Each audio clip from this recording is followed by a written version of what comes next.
ফুকেটে আমি যে কদিন ছিলাম সে কদিনই রাত্রিবেলা আমি সি ফুড ডিনার করেছিলাম বাংলা স্ট্রিটে গিয়ে। তার কারণ সি ফুড আমার ভীষণ প্রিয়। আজকে তোমাদের সাথে কোন কোন ফুডের কি কি দাম সেগুলো শেয়ার করব।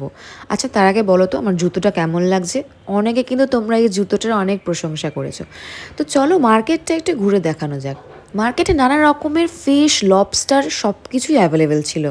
তার সাথে সাথে ক্র্যাব, ঝিনুক, এভরিথিং। এত বিশাল বিশাল লবস্টার আমি জীবনে সত্যি চোখে দেখিনি। তার মধ্যে থেকে একটা সব থেকে ছোটো সাইজের লবস্টার আমি বললাম ওজন করুন, করে দাম বলুন।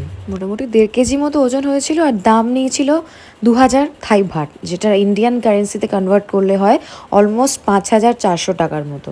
আর তার সাথে সাথে যে সমস্ত ফিশগুলো ছিল ওগুলো মোটামুটি এরকম 1200, 1600, 1800 ভাট।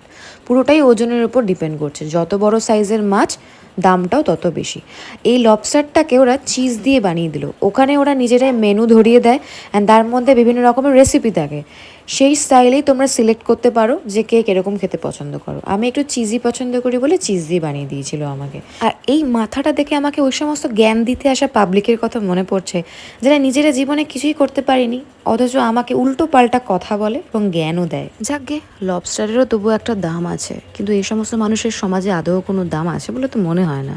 তাই জন্যই বোধহয় এদেরকে সবাইকে ক্রিটিসাইজ করতে হয়, জাস্ট মেন্টাল স্যাটিসফ্যাকশনের জন্য, আই গেস, তাই না?